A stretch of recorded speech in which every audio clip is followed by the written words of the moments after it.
amis des précieuses. En tout cas, vous tous qui nous suivez partout, prenez ça là-bas à la maison. En tout cas, aujourd'hui, nous sommes dans la rubrique bon à savoir et mieux à pratiquer. Mieux à pratiquer. Vous avez bien entendu? J'espère que oui. Parce que aujourd'hui, je vais vous parler de plusieurs choses. Et aujourd'hui, cette rubrique va vous apporter encore un plus dans votre connaissance. Parce qu'aujourd'hui, nous allons parler de l'ananas et du safou. Malheureusement que vous tous qui êtes à la maison, vous connaissez déjà. Le safou, nous allons parler de l'année de découverte, qu'il a découvert, le pays d'origine et pourquoi doit-on consommer l'ananas. Parce que l'ananas, nous tous, nous mangeons des biscuits, de chocolat, beaucoup de chocolat. Nous mangeons seulement. Mais par après, ça peut nous donner de la carie, nous donner de la maladie. Mais souvent, il faut préférer de manger les choses naturelles. Par exemple, aujourd'hui, nous allons vous parler de l'ananas et du safou. Mais commençons d'abord par l'ananas. L'ananas, l'année de découverte. Parce que toute chose qui est sur ce monde, il y a toujours eu une année de découverte. Il y a beaucoup de choses. Mais aujourd'hui, je vais vous parler de l'année de découverte. L'année de découverte, c'était en 1493. Et la personne qui l'avait découvert, c'est Christophe Colomb. Christophe Colomb, hein? Quand il est arrivé pour découvrir l'Amérique, vous tous vous connaissez l'histoire.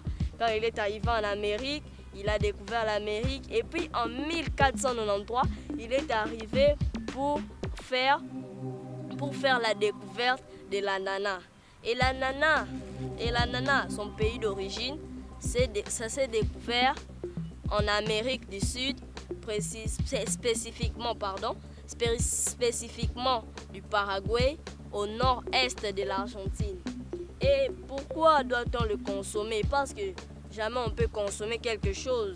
On consomme quelque chose, ni savoir, ni connaître son importance. Non, ça ne se fait jamais. Aujourd'hui, nous allons savoir. Parce que c'est un fruit tropical. L'ananas, à retenir, l'ananas est un fruit très tropical. C'est un fruit tropical qui est doté de nombreuses vertus thérapeutiques. Il est en effet très riche en manganèse. C'est très riche en manganèse et en oligo-éléments. C'est très riche en oligo-éléments, en manganèse. C'est riche et indispensable à la santé. Ça donne des vitamines. Parce que chaque fois que vous, chers téléspectateurs, vous qui nous suivez à la télé, papa, maman, vos enfants vous demandent: papa, achète pour moi les bonbons, achète pour moi les chocolats, achète pour moi ceci, cela. Vous achetez. Mais pour une fois, chaque jour, il faut au moins consommer. L'OMS nous demande de consommer plus ou moins 5 fruits par jour. Mais 5 fruits, peut-être si c'est au-delà, vous pouvez consommer même 2 fruits. Parce que l'ananas est un fruit qui a plusieurs vertus et nous venons de les citer. Le deuxième fruit que je venais de penser, je sais que je viens de vous citer, c'est le safou. Le safou est un fruit qui est aussi indispensable à la santé. Mais c'est découvert par un monsieur qui s'appelait Daniel Safou. Donc il a découvert un fruit et puis il a donné à ce fruit-là son nom. Hein? Il s'appelait Daniel Safou et il a donné encore ce fruit-là son nom. C'est un peu drôle. Et il a découvert ça au Cameroun. C'est le Cameroun qu'il a découvert le fruit appelé safou. Et il y a aussi plusieurs vertus. Il y a par exemple plusieurs vertus préventives, des vertus préventives thérapeutiques. Et ça permet aussi donc de guérir le cancer et la constipation, chers amis des précieuses. Le safou guérit la constipation et le cancer.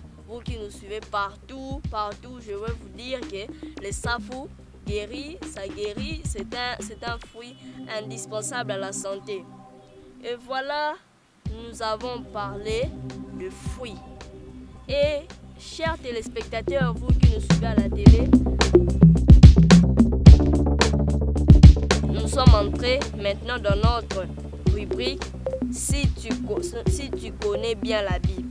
Si tu connais bien la Bible, là, vous connaissez vous tous, si vous connaissez bien la Bible, les amis des précieuses. En tout cas, ne me faites pas la honte, hein.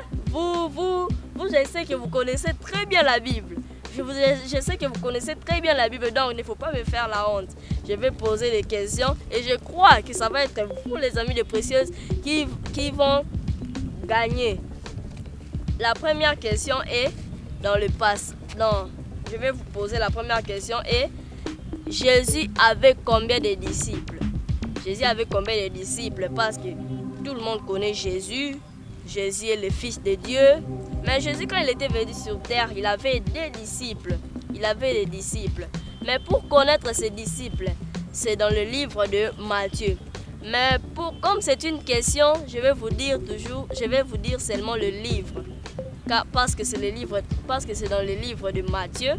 Et vous, chers téléspectateurs, les amis des précieuses, vous qui nous suivez à la maison, sur votre poste de téléviseur, je vais vous dire, vous allez nous dire par WhatsApp, par texto, le chapitre et le verset où on parle là où on cite tous les noms de tous les 12 disciples de Jésus-Christ. Et la deuxième question, c'est qui a trahi Jésus-Christ? Parce qu'avant que Jésus puisse monter à la croix, on l'avait d'abord trahi par une personne. Mais je vais vous donner juste le livre pour que vous puissiez gagner et réussir. Moi, je pose ces tests pour tout le monde, mais je crois que les amis de Précieuse, vous qui nous suivez à la maison, je crois que vous allez réussir. Je crois vraiment que vous allez réussir. Et c'est dans le livre de Marc. Et le livre de Marc, vous-même, vous allez trouver le chapitre, le verset. Je ne sais pas si c'est dans quel verset, verset 60. Bon, moi, je ne sais pas. Je vais attendre, j'attends la réponse venant de vous.